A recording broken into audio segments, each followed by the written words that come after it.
उनका ये कहना है कि माजिद बशीर कुछ अरसा पहले तक इस तरह का रवैया उनका नहीं था। 3 से 4 मरतबा वो तशद्दुद कर चुके हैं। अच्छा, वजूहात नरगिस जानने की कोशिश कर रही थी कि वजह क्या है कि ये रवैया मेरे शोहर का मुझसे क्यों बदल रहा है। वो रवैया बदला ना पैसे की वजह से, ना प्रॉपर्टी की वजह से, एक औरत की वजह से। औरत का नाम है मरियम अली हुसैन। अचानक से वो डांस करते करते आफ्ताब इकबाल के शो खबरनाक की कोस्ट बन जाती। अच्छा, वो आफ्ताब इकबाल साहब की अहलिया बन जाती। अपने शोहर माजिद बशीर को मरियम अली हुसैन के साथ रंगे हाथों पकड़ा है। ओके, हाय एवरीवन, अस्सलाम वालेकुम, welcome to Crime Stories. This is Rabia Shahid. नाज़रीन, डोमेस्टिक वायलेंस की एक बहुत बड़ी स्टोरी सामने आई है। इस तरह के बेशुमार स्टोरीज हम सुनते ही रहते हैं, लेकिन जब बात आती है किसी मशहूर शख्सियत की तो हाइप बहुत ज़्यादा क्रिएट की जाती है। और इसी तरह का एक केस सामने आया है जिसमें मशहूर स्टेज ड्रामा और फिल्म अदाकारा नरगिस को उनके शौहर ने तशद्दुद का निशाना बनाया है। आइए जानते हैं आखिर में मामला क्या है। हमारे साथ स्टूडियो में मौजूद हैं समा टीवी के सीनियर सहाफ़ी और तज्ज़ियाकार। अस्सलाम वालेकुम नईम साहब। वालेकुम सलाम। नईम साहब, आखिर में ये मामला क्या है? ये पहली दफ़ा नहीं हुआ नरगिस को तशद्दुद का निशाना बनाया गया, पहले भी हो चुका है। क्या मामला है? बिस्मिल्लाह रहमान रहीम। ये जो है इस तरह के वाक़यात उनके कैरियर में रहे। बड़ा एक मुश्किल कैरियर रहा। अदाकारा नरगिस उर्फ गज़ाला उनका रियल नेम है। और उनकी पहले जो है इससे पहले 2 शादियां थी। और पहली शादी उनकी प्रोड्यूसर अफजल भट्ट के साथ थी। इनका ताल्लुक हाफिजाबाद से है, वो प्रमोटर भी हैं। उसके बाद उनकी शादी सैयद ज़ुबैर शाह के साथ हुई जी।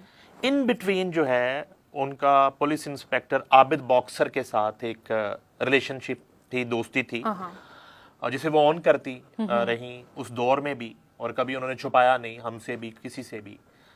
तो एक वक्त ऐसा आया कि थिएटरों के खिलाफ जो है ना क्रैकडाउन शुरू हो गया। और नाज थिएटर में जो है वो पुलिस ने रेड किया, लिटिल रोड पुलिस ने, और अदाकार कॉमेडियन अमानुल्लाह मरहूम, मस्ताना मरहूम और बाकी तमाम आर्टिस्टों को नाज थिएटर से अरेस्ट कर लिया गया और उरियानी और फहाशी के इल्ज़ाम में, और उनको थाना लिटिल रोड ले गए। नरगिस वहाँ से फरार होने में कामयाब हो गई। अच्छा, उनके साथ जो कुछ हुआ वो एक अलहदा कहानी है। थाने के अंदर जिस तरह मस्ताना को थप्पड़ मारा गया, उसके बाद सारी जिंदगी के लिए वो गोशानिशीनी में चले गए, उन्होंने अदाकारी छोड़ दी और उसके बाद उनकी डेथ भी हो गई। नरगिस जो है वो इस वाक़े के बाद, इस पुलिस के रेड के बाद पहली दफ़ा मंजरे आम पे आई। कुछ रोज़ के बाद अलहमरा में तमाम आर्टिस्टों ने प्रोटेस्ट की नीयत से एक इजलास बुलाया। हुकूमत की तरफ से कामरान लशारी जो है, उनके पास जो भी ओहदा होगा उस वक्त, वो नुमाइंदगी करने आए। और सोहेल अहमद और तमाम आर्टिस्ट, अमानुल्लाह, तमाम मस्ताना, बबू बराल, नरगिस, दीदार, सब लोग उस एक हॉल में, अलहमरा हॉल नंबर 2 में मौजूद थे, और मैं खुद मौजूद था। उस वक्त जो है जब नरगिस की बारी आई तो उन्होंने गुफ्तगू करते हुए कहा कि जब मुझे जो है वो मरी बुलाया जाता है, और उस वक्त के गवर्नर पे उन्होंने इल्जाम लगाया, खालिद मकबूल पे, कि जब मुझे मरी बुला के मेरा डांस देखा जाता है तो वो डांस जो है वो अज़ा की शायरी कहलाता है। अच्छा। और जब मैं थिएटर पे वही डांस करती हूँ तो वो फोहश डांस बन जाता है और उसे उरियानी कहा जाता है, और हमारे ऊपर जो है फिर रेड करने शुरू कर दिए जाते हैं। और उन्होंने एक इल्जाम लगाया। अच्छा, पुरस्कार तौर पे इस इल्जाम के बाद अचानक से आबिद बॉक्सर, जिनके साथ इनकी अब ताल्लुकात खत्म हो चुके थे, और ज़ुबैर शाह के साथ ये रिश्ता इज़्दवाज में बंधने वाली थी, शादी करने वाली थी, उस दौर की बात बता रहा हूँ। जौहर टाउन वाले घर में अचानक से हमें खबर आती है कि नरगिस पे तशद्दुद हो गया, और उनकी भवें मूंद दी गई, और उनके सर के बाल मूंद दिए गए, और टिंड कर दी गई। अच्छा। और इस हालत में जो है ना वो बड़ा बदतरीन तशद्दुद था, और नरगिस ने वो इल्ज़ाम लगाया आबिद बॉक्सर पे। अच्छा। जो इंस्पेक्टर थे उस वक्त। FIR होती वाक़े की, और अचानक से वो FIR खत्म हो जाती है 2-3 दिन बाद, 4 दिन बाद तो सुलह हो जाती है, और नरगिस मुल्क छोड़ के चली जाती है। अच्छा। यानी कि वो उस डील का हिस्सा था कि आप जो है वो ना यहाँ पे ड्रामा करेंगी, ना एक्टिंग करेंगी, और मुल्क भी छोड़ेंगी। अच्छा। ये मुबैना डील थी, और नरगिस मुल्क छोड़ के चली जाती है। और फिर नरगिस तकरीबन 3-4 साल बाद वापस आती हैं, मीडिया से राब्ता करती हैं, मुझसे भी राब्ता करती हैं। मैं जौहर टाउन वाले इनके घर पे जाता हूँ, और वो आती हैं वापस, तो और वो कहती है कि मैं दोबारा अपने करियर का आगाज करना चाहती हूँ। और शालीमार थिएटर में वो ड्रामा करना चाह रही थी। ज़ुबैर शाह, जो जिनसे इनके 2 बच्चे हो चुके थे, मासूमा और मुर्तजा, जी जी, वो कनाडा में रिहाइश पजीर थे, वो कैनेडियन नेशनल थे ज़ुबैर शाह, और नरगिस का भी एक वो प्रोसेस जो था कैनेडियन नेशनैलिटी का वो चल रहा था या कंप्लीट हो चुका होगा। इस दौरान नरगिस की जुबैर शाह के साथ जो है वो ताल्लुकात जो हैं वो थोड़ा ख़राब होना शुरू हो चुके थे और इंस्पेक्टर माजिद बशीर के साथ इनकी एक नई रिलेशनशिप शुरू हो चुकी थी और एक नया सफर माजिद बशीर के साथ शायद वो शुरू करने वाली थी जो उन्होंने अभी हमें नहीं बताया था। चूंकि वो जो रेड हुए थे उसमें शायद माजिद बशीर ने इनको हेल्प आउट भी किया था माजी वाले, और कुछ इस तरह के वाकयात हुए। इन पे एक शख्स के मर्डर की सुपारी देने का इल्जाम लगा। और उमर विरक उस वक्त के जो डीएसपी थे वो उसकी इन्वेस्टिगेशन कर रहे थे और इन्होंने कुरान पे एक प्रेस कॉन्फ्रेंस की थी कि मेरा इस तरह के किसी वाक़े से कोई ताल्लुक नहीं है। उस प्रेस कॉन्फ्रेंस को भी हमने कवर किया था। अच्छा, उसके बाद ये होता है कि नरगिस दोबारा थिएटर करना चाह रही है, जुबैर शाह के साथ ताल्लुक खत्म होने जा रहा है, माजिद बशीर के साथ नई जिंदगी का आगाज होने जा रहा है। माजिद बशीर अब नरगिस को अलाउ नहीं कर रहे कि आप थिएटर करेंगी ना, माजिद बशीर नरगिस को अलाउ नहीं कर रहे। ये बात नरगिस से हमसे शेयर की कि माजिद बशीर ये चाहते हैं कि मैं थिएटर ना करूं क्योंकि वो मुझसे शादी करना चाहते हैं, मैं उससे शादी करना चाहती हूँ। तो वो, लेकिन वो नरगिस के अंदर एक जिद्दी इंसान भी है जो वो ठान ले, जो हमने देखा है तो वो एक दफा उसने करना होता है। तो उन्होंने, मेरे अलावा एक दो और भी मीडिया के लोग थे, उन्होंने कहा जी मैं करूंगी एक दफा, मुझे कोई दुनिया की ताकत नहीं रोक सकती इंक्लूडिंग माजिद बशीर। चाहे मेरा उनसे दोस्ती है, प्यार है, एक रिलेशनशिप है, हम शादी करना चाहते हैं, इसके बावजूद ये नहीं हो सकता कि मैं एक दफा थिएटर जरूर करूंगी। अच्छा, वो उनके एजाज में एक तकरीब रखी गई शालीमार थिएटर में, वो गई, शायद कुछ अरसा उन्होंने थिएटर किया, फिर शादी हो गई। ठीक है। अच्छा, ये मैं आपको क्लियर कर दूं कि नरगिस जो है वो रोजगार के लिए थिएटर नहीं कर रही थी।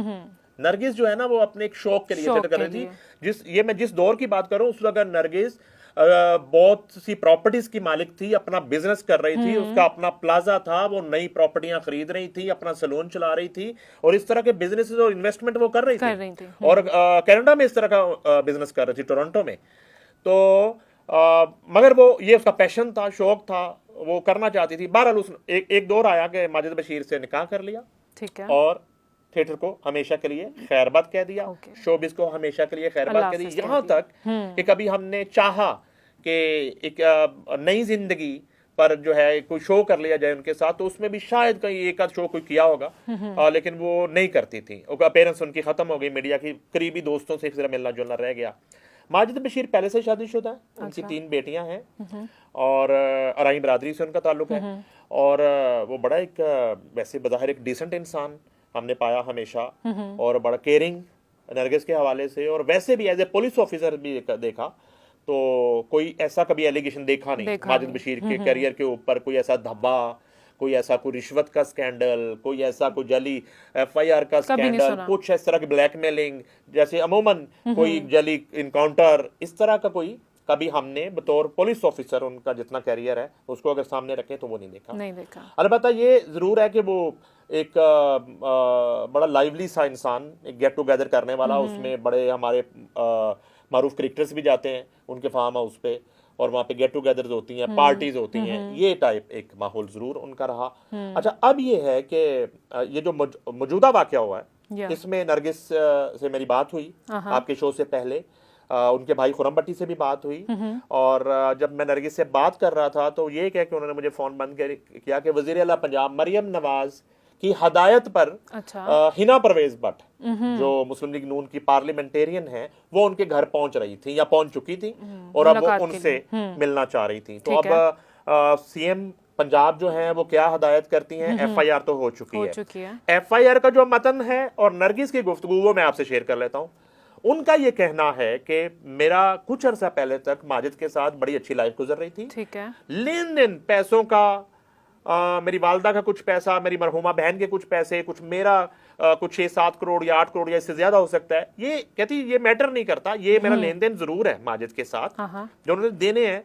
मेरा कुछ 750 तोला सोना बताया मुझे उन्होंने। अच्छा, ठीक है, वो भी माजिद बशीर के पास है। तो अब जो ये हादसा होता है, ये वाकया होता है, उनका ये कहना है कि मैं बिल्कुल एक सिद्के दिल से कह रही हूं कि माजिद बशीर कुछ अरसा पहले तक इस तरह का रवैया उनका नहीं था। कुछ अरसे के दौरान ही उनका ये कहना है कि 3 से 4 मरतबा वो तशद्दुद कर चुके हैं। अच्छा, वजूहात नरगिस जानने की कोशिश कर रही थी कि वजह क्या है कि ये रवैया मेरे शोहर का मुझसे क्यों बदल रहा है, मतलब जो क्यों? हाँ। जो उन्होंने बताया। अच्छा। उन्होंने बताया वो रवैया बदला ना पैसे की वजह से, ना प्रॉपर्टी की वजह से, ना किसी जो है ना नरगिस के किसी ताल्लुक की वजह से, वो एक औरत की वजह से जो अभी मंजरे आम पे आई हैं। अच्छा। ये औरत का नाम है मरियम अली हुसैन, और ये जो है एक माजी की डांसर हैं आबदा उस्मानी, उनकी बेटी है। और इनका भी जो बुनियादी करियर है वो रकासा का है। हमने इनको मुख्तलिफ चैनल्स के शोज में और सरकारी टीवी के बड़े शोज में और न्यू ईयर के जो शोज होते हैं उसमें डांस करते हुए देखा। थिएटर करते नहीं देखा कभी, थिएटर नहीं उन्होंने किया, डांस करते हुए देखा। अचानक से वो डांस करते करते आफ्ताब इकबाल के शो खबरनाक की कोस्ट बन जाती है। अच्छा। कोस्ट बनने के बाद अचानक से वो आफ्ताब इकबाल साहब की अहलिया बन जाती है, उनसे शादी कर लेती है। और शादी यानी कि इसको कोई इतना हिडन भी नहीं रखा जाता। जो आफ्ताब साहब के मेरे जैसे जो हम उनके करीबी दोस्त हैं या वेल विशर हैं, हमें इस मामले का पता था। उनसे 2 बेटे हैं। अच्छा। मरियम अली हुसैन के, और जब वो मरियम आफ्ताब थी, उसके बाद आफ्ताब इकबाल से मरियम अली हुसैन जो है उनकी डाइवोर्स हो जाती है। okay. और अब वो अपने बच्चों के साथ अपनी वालदा आबदा उस्मानी के घर में अपनी जिंदगी गुजार रही है और कोई शो बिजनेस और कोई काम नहीं कर रही। नरगिस का ये इल्जाम है कि माजिद बशीर जो है अब मरियम अली हुसैन के साथ रिलेशनशिप में थे, और मैं इनको मना करती रही कि आप जो है ये ना करें, हमारा जो है एक घर है, ये घर खराब हो जाएगा, उजड़ जाएगा। मैं समझाती रही, मगर वो नहीं बाज आए। और अब मैंने अपने शोहर माजिद बशीर को मरियम अली हुसैन के साथ रंगे हाथों पकड़ा है। ओके। ये नरगिस का स्टेटमेंट है। उनका कहना है जो बराह रास्त उन्होंने समा को बताया है, मेरे साथ उन्होंने बात की है और मुझसे उन्होंने ये वाकया शेयर किया है। इस वाकये पर जो है जब नरगिस ने रिएक्ट किया तो इस रिएक्शन के बाद और साथ वो एक चीज जोड़ती हैं, वो कहती हैं कि जिस घर में मैं रह रही हूँ इस घर में वो उसको लाना चाहते हैं माजिद बशीर, मरियम अली हुसैन को। और एक कोई इनका फार्म हाउस है, वो फार्म हाउस जो है उसने मुतालबा किया कि ये मेरे नाम इसको ट्रांसफर करो, इसकी रजिस्ट्री मेरे नाम करो, शोहर माजिद बशीर ने। इसी तरह एक नो कनाल का वो प्लॉट बताती हैं बरकी में या कहीं पे, वो जो है वो क्लेम करते थे कि वो मुझे दिया जाए। इस तरह की नरगिस की कुछ प्रॉपर्टीज है। अभी वो कहती है कि मैंने एक और प्लाजा खरीदा है इकबाल टाउन में, तो इस तरह की कुछ जो प्रॉपर्टीज मैं खरीद रही थी और कुछ इन्वेस्टमेंट कर रही थी और कुछ मेरे एहसासे उनको वो अपने नाम करना चाहते थे। और मुझे ये फील आ रही थी कि ये सब कुछ मरियम की वजह से किया जा रहा है। जो उसको मरियम को नरगिस अपनी सोतन के रूप में देख रही है। उसे लग रहा है कि वो मेरे ऊपर जो है ना एक सोतन लाना चाह रहे हैं और उससे शादी करना चाह रहे हैं, जो कि वो बर्दाश्त नहीं कर पा रही। और उससे जाहिर है कि नरगिस का जो मिजाज है वो भी काफी अग्रेसिव है। तो जब माजिद बशीर से उन्होंने मोहब्बत की तो वो भी बेजा की, और जब वो आती हैं किसी झगड़े पे और लड़ाई पे तो वो भी बेजा करती है। तो जो हमने उनका देखा है करियर माजी देखा है, तो शायद उनका कोई रिएक्शन होगा। तो उनका ये कहना है कि मैं वाक़े के रोज यानी गुज़िश्ता रोज फजर के वक्त हस्बे मामूल नमाज पढ़ने के बाद कुरान पाक की तिलावत कर रही थी। इस दौरान माजिद बशीर जो है वो आके वो हमलावर हुए, और एफआईआर के मुताबिक और नरगिस की गुफ्तगू के मुताबिक उनका यह कहना है कि उन्होंने पिस्टल के बट उनके मुंह पे मारे और पूरे जिस्म पे तशद्दुद किया और बंदूकों के बट मारे। और उसके बाद जो है वो जान बचाने के लिए बाहर भागी कमरे से और सहन में आई, और वहां पे उनका भांजा भी मौजूद था और मुलाजमीन उनके सामने। फिर वो उनको घसीटते हुए बालों से अंदर लेके गए, उसको बंद कर दिया गया, कत्ल की धमकियां दी, जान से मारने की कोशिश की। उनके मुंह में पिस्टल जो है वो जबरदस्ती पिस्टल घुसाया जिससे उनका जबड़ा जख्मी भी हुआ, जबड़ा तोड़ने की कोशिश की, कत्ल करने की कोशिश की। और इस सारी लड़ाई की जड़ जो है, इस सारे फसाद की जड़ नरगिस जो है वो करार देती हैं मरियम अली हुसैन को, जिनका थोड़ा सा बैकग्राउंड मैंने बताना मजबूरी थी हमारी कि वो कौन है। तो अब तक की ये सूरत हाल है। मैंने नरगिस से ये भी पूछा कि अब बल्कि खुरम भट्टी जो नरगिस के भाई हैं जिन्होंने 15 पे कॉल की पुलिस को तलब करने के लिए, उनसे मैंने पूछा कि क्या माजी की कुछ झगड़ों की तरह ये सुलह में बदल जाएगा मामला? उन्होंने कहा नहीं, फिलहाल तो सूरत हाल इतनी नजर नहीं खराब आती, हो हाँ। चुकी है कि लगता नहीं है। और नरगिस ने हमें ये भी बताया कि उनके जो इकलौते बेटे हैं मुर्तज़ा, वो कैनेडियन नेशनल हैं। उन्होंने जो है वो कैनेडियन हाई कमीशन से भी रब्ता कर लिया, क्योंकि नरगिस भी कैनेडियन नेशनल हैं।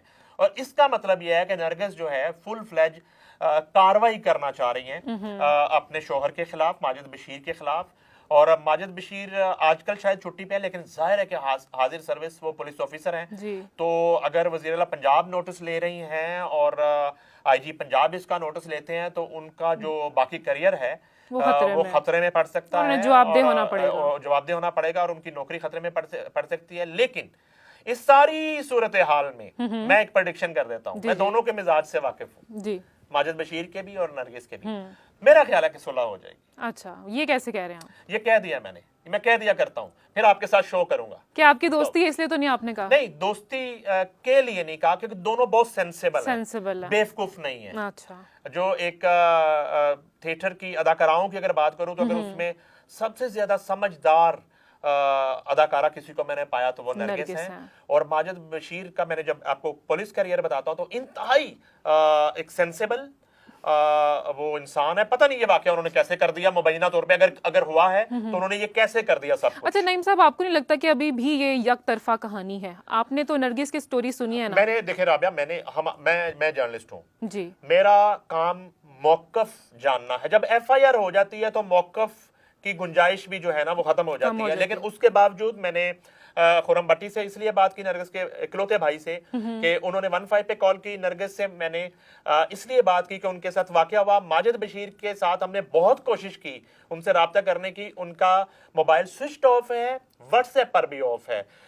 उसके बाद एक किरदार जो जिस पे इल्जाम लग रहा है मरियम अली हुसैन, उनका भी नंबर हमने बारहा डायल किया, उनसे रब्ता करने की कोशिश की, उनका मोबाइल भी स्विच ऑफ जा रहा है। और जाहिर है इस तरह की जब हैपनिंग होती, वाकया होता है तो बाज़ का heat of the moment mobile जो है लोग अपने बंद कर लेते हैं और लोगों को जो जवाबदही और मीडिया की कॉल्स और ये तो हमने सबसे रब्ता करने की कोशिश की। रिकॉर्ड में मौजूद है। हमें माजिद बशीर का मौकफ आएगा, हम वो मौकफ भी बता देंगे। हमें मरियम अली हुसैन अपना अगर मौकफ देना चाहेंगी, हम उन पे भी बात करेंगे और आगे जो कार्रवाई होगी अपने नाजरीन को उससे हम आगाह करेंगे। तो नाजरीन, ये थी अब तक की स्टोरी। इस हवाले से कोई फॉलो अप केस होगा तो हम आपके साथ वो भी शेयर करेंगे। बहुत शुक्रिया नईम साहब हमें ज्वाइन करने का। इसी के साथ मुझे दीजिए इजाजत, आपसे मुलाकात होगी नेक्स्ट स्टोरी में। तब तक के लिए बाय बाय।